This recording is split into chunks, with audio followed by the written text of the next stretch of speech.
اهلا بكم في حلقه جديده من قناه فخرا. معاكم فيديو جديد. فيديو النهارده هو عباره عن، من الواضح من اللوكيشن اللي ورايا، وهو اللوكيشن الجديد، اللوكيشن بتاع كأس الأمم الأفريقية. وإن شاء الله اللوكيشن ده انتوا هتشوفوه كتير قوي الفترة الجاية، عشان اللوكيشن ده احنا هنتكلم فيه على كل ما يخص كأس الأمم الأفريقية.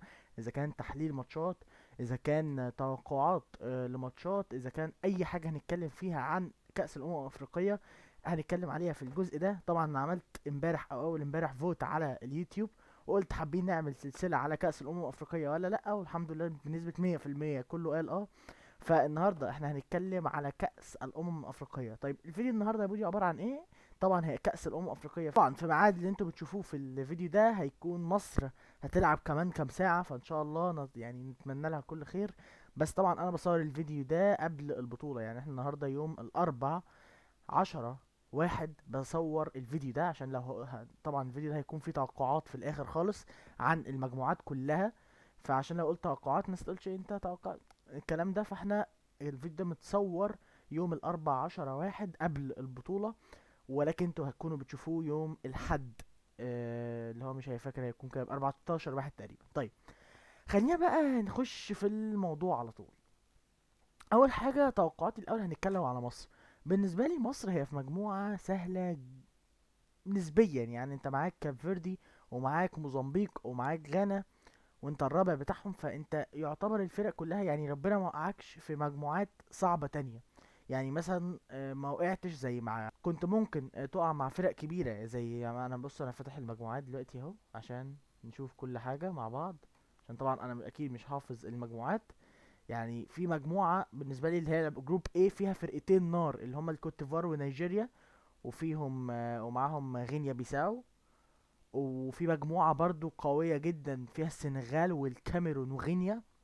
وطبعا مجموعة المغرب اللي برضو إلى حد ما يعتبر زينا، سهلة شوية. طب خلينا بس نتكلم على مصر الأول. أولا أنت ما نقدرش نقول إن أنت توفقت قوي في المجموعات زي توفقت في المجموعات زي ما تكون ربنا وفقك في الماتشات. انت اول ماتش هتلعبه هو ماتش موزمبيق. ماتش لازم تاخد منه التلاتة بونت، يعني انا من وجهة نظري لازم التلاتة بونت تيجي. وبعد كده عندك غانا في تاني ماتش، وبعد كده عندك كاف فيردي اخر ماتش. فمن وجهة نظري كاف فيردي عامة برضو اللي هي مش سهلة تماما، يعني هي غانا هي اصعب فريق قدامك. بس انت لازم تطلع من موزمبيق، ماتش موزمبيق ده انت كسبان. عارف اللي انا بقوله ده صعب شوية، لان مصر في اخر كام نسخة ليها في 2021 لما طلعت كانت اول ماتش لعبته تقريبا على ما اتذكر مع نيجيريا، وكان اداء سيء جدا. فدايما عامه الفرق المصريه دايما، ودي دايما انا بقولها، ان الطلعه بتاعتنا او الدخله بتاعتنا مبتبقاش قويه قوي. شفنا الاهلي في افريقيا في كاس الافريقيه برضو للانديه السنه اللي فاتت او اللي مش متذكر، لما برضو عاند مع الهلال السوداني ومش عارف ايه، بس في الاخر شفنا الاهلي بياخد البطوله. الزمالك حتى في قرن في بطوله القرن بتاعت 2020 كان الزمالك على ما اتذكر كان وحش جدا في المجموعات، ولكن جه في الادوار الاقصائيه. كذلك مصر في السنه اللي فاتت كانت وحشه جدا 2021، وبعد كده جت كسبت كسبت كوت ديفوار. انت اول ما لقيت كوت ديفوار في دور ال 16 خلاص انت استحاله تعدي. بعد كده كسبت كوت ديفوار والمغرب وكسبت الكاميرون، تعثرت مع السنغال في النهائي. فيعني اتمنى طبعا التوفيق. انا مش عايز مصر تطلع بتسع نقط. هتقول لي ليه مش عايز مصر تطلع بتسع نقط؟ هقول لك ان دايما من وجهة نظري مصر لما بتصعد بالعلامة الكاملة زي ما بيقولوا بيحصل مشاكل. 2019 مصر صعدت بالعلامة الكاملة، ولعبنا فريق من التصنيف الثاني اللي هو جنوب افريقيا وعلى ارضنا وخسرنا الماتش ده. فهي زي تفاؤل، يعني انا من وجهة نظري يعني احنا لو نكسب غانا او نكسب موزمبيق ونكسب كام فيردي ونتعادل مع غانا، يعني نطلع بسبعة بونت ونتصدر المجموعة. انا لازم نتصدر المجموعة، ما عنديش مشكلة فيها يعني. طيب خلينا نتكلم بقى على مصر شوية. مصر بالأداء اللي احنا بنشوفه دلوقتي، احنا مشوفناش غير ماتش تنزانيا الودي، وقبلها يعني انا نقدر نقول مشوفناش اختبار حقيقي لروي فيتوريا. شفناه بس في تصفيات كأس الأمم الأفريقية، وشفناه حوالي 3 ماتشات في تصفيات كأس العالم، وشفناه في كام ماتش ودي يعني. فما شفناهاش في بطولة حقيقية. البطولة دي هي اللي هتحدد روي فيتوريا ده تفكيره عامل ازاي. من الحاجات اللي بنشوفها، لا مدرب كويس، مدرب مدي اللعيبة ثقة. ولكن انا الحاجة الوحيدة اللي مضايقاني في المنتخب هو عدم توافق اللاعبين مع بعض. زي ايه؟ لما يكون عندك اسامي كبيره جدا في الفريق من وجهه نظري، اذا كان محليا او عالميا. انت عندك محمد صلاح، نجم اوروبا ونجم العالم عندك في الفريق. بعد كده معاك تريزيجيه ومرموش، اتنين جناحين شمال ولا اروع. تريزيجيه لما يبقى في الفورمه بتاعته، غير ان مرموش دلوقتي في المانيا عامل اداء ولا اروع. عندك قدام رأس حربة مصطفى محمد الاناكوندا، بينافس امبابي دلوقتي في الدوري الفرنسي. عندك لعيبه كبيره جدا في المحليات. انت عندك امام عاشور من احسن خط وسط في مصر. عندك احمد السيد زيزو. عندك عناصر كويسه جدا في الدفاع. عندك عبد المنعم آه، مدافع ممتاز، حجازي، ياسر ابراهيم. في الباكات فتوح ومحمد حمدي لاعب ممتاز برضو. اليمين عندك فيه عمر كمال، وعندك اسامي كبيره. فقصدي انت كعناصر، لا فريق، انت تشوف لو شفت كلاعب وحده، لا فريق قوي جدا. ولكن مصر عيبها الوحيد من وجهة نظري، واللي شفناه في الفترات اللي فاتت، عدم المعسكرات الكتيرة. بمعنى ايه؟ ان فريق المصري اللعيبة دي ما بتشوفش بعض كتير. يعني لو جينا حسبناها، اللعيبة دي ما شافتش بعض غير في تصفيات كاس افريقيا، جم لعبوا كام ماتش، بعد كده قعدوا شهرين مثلا ما شافوش بعض. يعني قصدي ما فيش معسكرات تخلي اللعيبة مع بعض كويسة. في بطولات زمان 2006 2008 2010، انا طبعا ما حضرتش البطولات دي، بس انا على ما بسمعه ان لا، اللعيبه كانت متوافقه مع بعض، عالميين ومحليين، عشان كان في معسكرات كتير. في الفتره دي انت مفيش معسكرات كتير، فانت اللعيبه مش متوافقه مع بعض. بس انا من وجهه نظري ان دايما مصر في البطولات المجمعه بتعلى مع الوقت. يعني انت ممكن مثلا تبدا ماتش موزمبيق مش احسن حاجه، بس مثلا تكسب 1-0 بضرب، يعني ماتش بس مش هيبقى احسن حاجه، مع ان موزمبيق فرقه سيئه يعني، فرقه مش كبيره. بعد كده هتلاعب غانا ممكن تكسبها بصعوبه، كامب فيردي ممكن تعمل معاها اداء ولا اروع، وبعد كده تطلع في النوك اوت تعمل اداء كويس جدا. فانا دايما من وجهه نظري ان ايه، منتخب مصر في البطولات المجمعه بيعلى مع الوقت، بيعلى مع الوقت. وده اللي شفناه في كل البطولات اللي فاتت طبعا، ما عدا بطوله 2019 يعني. يعني انا انا حضرت بطوله الجابون 2017، يعني انا اللي شفته يعني، اللي افتكره يعني. ما افتكرش البطوله اللي قبلها، يعني ممكن افتكرها طشاش كده. حضرت جابون 2017، ودي كانت البطوله المؤسفه جدا بالنسبه لي، لان جابون 2017 اللي كانت خسرنا منها او طلعنا منها ظلم في ماتش الكاميرون بتاع ابو بكر لما رفع رجله وجت في وش حجازي. الماتش ده انا عمري ما هنساه النهائي، لان انت كنت على بعد اطراف، وانا كنت ساعتها بحب كوبر جدا. انا من المدربين اللي شايفهم كويسين جدا في المنتخب هو كوبر. كان بيلعب خط او طريقه دفاعيه، ولكن قدر ان هو يوصلك نهائي كاس افريقيا، وبسكواد على فكره اقل من ده. وكان معاك باك يمين المحمدي، يعني مع كل احترامي المحمدي، بس المحمدي دلوقتي مثلا مش بمستوى مثلا، يعني زمان في 2017 مش مستوى مثلا عمر كمال دلوقتي. طيب، عندك كان في 2017 انت خسرت طبعا من الجابون بطريقه غريبه جدا. كان على بعد خطوات انك تكسب البطوله زي كده. 2019 دي طبعا بنمحيها من تاريخنا، لان كانت في ارضك وطلعت من دور ال 16 من جنوب افريقيا. 2021 البطوله الاقوى في الكوت ديفوار، لا في الكاميرون عفوا، عملت اداء ولا اروع. فيعني ان شاء الله مصر تعمل اداء كويس في البطوله دي، واتمنى لك كل خير. انا متفائل، يعني متوقع ان مصر تطلع بالعلامه الكامله، وان شاء الله مصر هي من الاربعه المرشحين او المربع الذهبي يعني.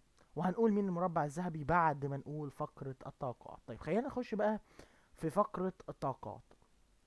عندك جروب ايه اللي هيلعب فيه، اللي بيكون فيه كوت ديفوار ونيجيريا وغينيا مش عارف وغينيا بيساو.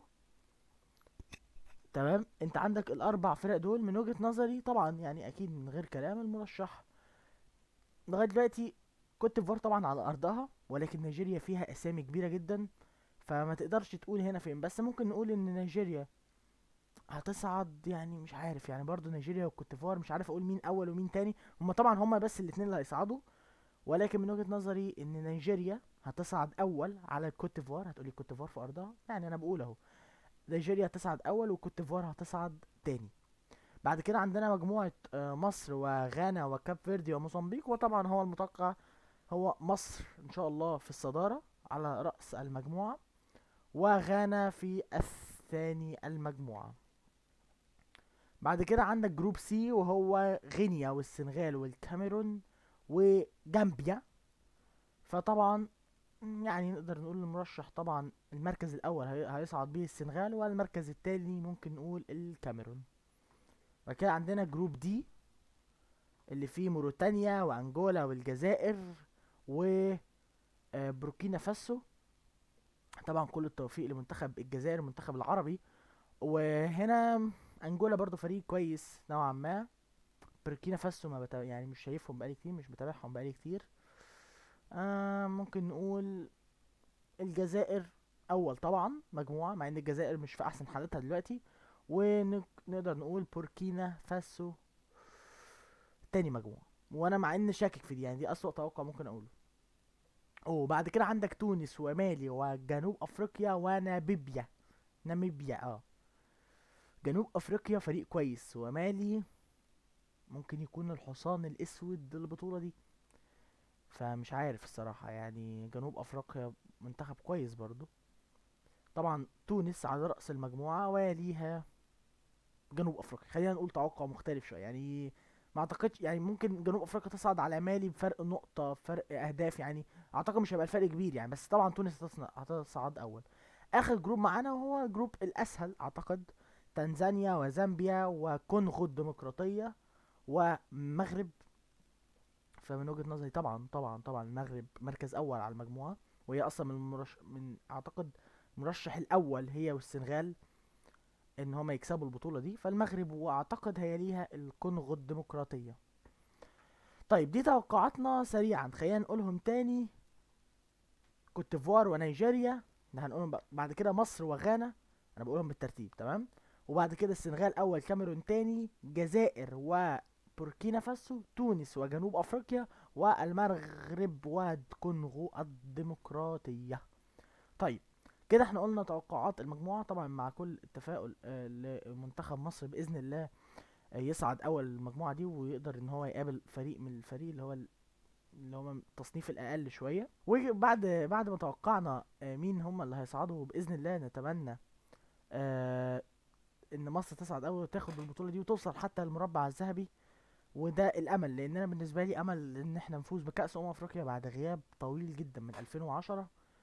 امل كبير جدا انك تفوز افريقيا بالنسبه لي دلوقتي اكتر من انك توصل كاس العالم، لان كاس العالم دلوقتي اصبح 48 فريق، يعني اي حد هيخش. فالمصيبه بقى انت ممكن تبقى مصيبه لو انت ما دخلتش في ال 48 فريق.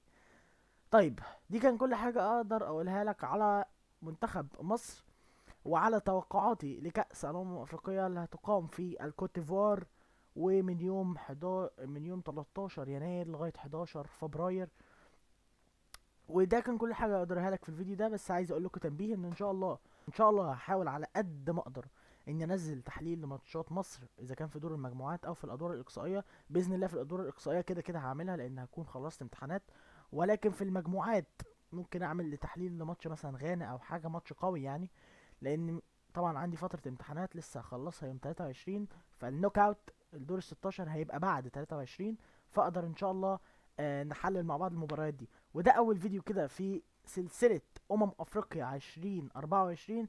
وبس كده، يعني كل حاجة اقدر اقولها لك، تعمل لايك، شير، سبسكرايب، جديد. وبس كده، سلام.